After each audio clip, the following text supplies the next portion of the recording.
નમસ્કાર, આપ જોઈ રહ્યા છો સ્પાર્ક ટુડે ન્યૂઝ। આજ રોજ 10મા આંતરરાષ્ટ્રીય યોગ દિવસની ઉજવણી સમગ્ર ભારતભરમાં આજે કરવામાં આવી રહી છે। ડભોઈ પંથકમાં પણ યોગ દિવસની ઉત્સાહની સાથે ઉજવણી થઈ। તાલુકાના કાયાવરોહણમાં આવેલ બ્રહ્મેશ્વર મહાદેવ મંદિર લકુલીસ ધામ યોગ ક્ષેત્ર ખાતે ધારાસભ્ય શૈલેષભાઈ મહેતાની અધ્યક્ષતામાં મામલતદાર ડીવી ગામિત સહિત વહીવટી કર્મચારીઓની હાજરીમાં ગુજરાત રાજ્ય યોગ બોર્ડના ડભોઈ આસિસ્ટન્ટ કોચ ગૌરી કે ભટ્ટ અને લકુલીસ મંદિરના સંન્યાસી મુક્તાનંદ સ્વામી દ્વારા યોગનું મહત્વ સમજાવ્યું હતું। સાથે જુદા જુદા આસન કરવામાં આવ્યા। ડભોઈ ઐતિહાસિક હીરા ભાગોળ ખાતે ડભોઈ નગરપાલિકા ચીફ ઓફિસર જયકિશન તડવી, પ્રમુખ વિરેન શાહ, પાલિકા સદસ્યો, કર્મચારીઓ દ્વારા યોગ કરવામાં આવ્યો। Dabhoi additional and sessions court તેમજ સિવિલ કોર્ટ પરિસર ખાતે પણ વિશ્વ યોગ દિવસની ઉજવણી કરવામાં આવી। મોટી સંખ્યામાં વકીલ મંડળ સહિત જજ સાહેબ જોડાયા હતા। તો ડભોઈ પોલીસ વિભાગ દ્વારા ડીવાયએસપી આકાશ પટેલ, પીઆઈ એસજે વાઘેલા સહિત તમામ પીએસઆઈ, પોલીસ જવાનો, હોમગાર્ડ્સ અને જીઆરડી જવાનો દ્વારા પટેલવાડી ખાતે યોગ દિવસની ઉજવણી કરવામાં આવી। ડભોઈ પંથકના જુદા જુદા સ્થળોએ 10મા આંતરરાષ્ટ્રીય યોગ દિવસની ઉજવણી કરવામાં આવી હતી। આજનો દિવસ 21 જૂન વિશ્વ યોગ દિવસ તરીકે ઓળખાય છે।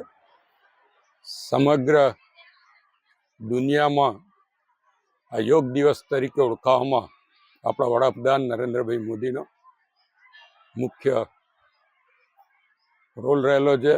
ત્યારે આજના દિવસ આજે કાયાવરોહણ શ્રી બ્રહ્મેશ્વર યોગ મંદિર ખાતે લકુલેશ મહાદેવના સાનિધ્યમાં ડભોઈના તાલુકા કક્ષાના યોગનું આયોજન કરવામાં આવ્યું હતું। મોટી સંખ્યામાં ગામના આગેવાનો, તાલુકાના આગેવાનો અને વિદ્યાર્થીઓએ આમાં ભાગ લીધો। મુનિશ્રી દ્વારા આ યોગ કરાવવામાં આવ્યા, યોગનું મહત્ત્વ સમજાવવામાં આવ્યું। આપણી પ્રાચીન સંસ્કૃતિમાં યોગનું મહત્ત્વ બતાવેલું છે। આપણા ચારેય વેદોમાં પણ યોગ બાબતે વિસ્તૃત વર્ણન કરેલું છે।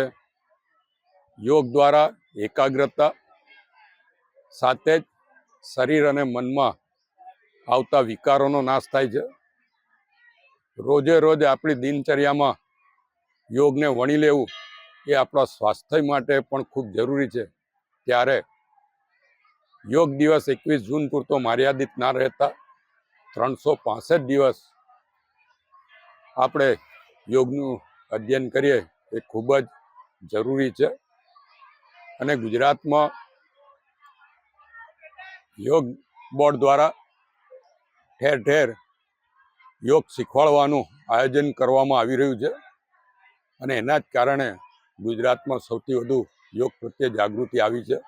હું સરકારનો, યોગ બોર્ડનો અને આજના આ યોગ દિવસે યોગના આ કાર્યક્રમમાં ભાગ લેનાર તમામને અભિનંદન આપું છું, શુભેચ્છા પાઠવું છું। અને આ જ રીતે રોજ વિદ્યાર્થીઓ યોગ દ્વારા પોતાનું શારીરિક અને માનસિક સ્વાસ્થ્ય સુધારા રહે એવી અપેક્ષા। પૂરા દેશમાં અને પૂરા વિશ્વમાં 10મા યોગ દિવસ ઉજવાઈ રહ્યો હોય ત્યારે ડભોઈ નગર અને ડભોઈ તાલુકો પણ કેમ બાકી રહે? ડભોઈ નગરમાં ગરબાવાણી મંદિર પાછળ ખુલ્લા મેદાનમાં યોગ દિવસ ઉજવાયો હતો, જેમાં ડભોઈ નગરના કાર્યકરો, પ્રજા અને નગરના સંગઠનપતિ અને નગરપાલિકાના સભ્યો એ સહભાગી થયા હતા। સાથે સાથે આમના માનનીય ધારાસભ્ય શ્રી શૈલેષભાઈ મહેતાએ કાયાવરોહણ મુકામે યોગ દિવસની શરૂઆત કરી હતી। અને ડભોઈ પણ આ વિશ્વ જે ઉત્સવ ઉજવી રહ્યું છે એમાં ડભોઈ નગર અને ડભોઈ તાલુકો સહભાગી થયો હતો।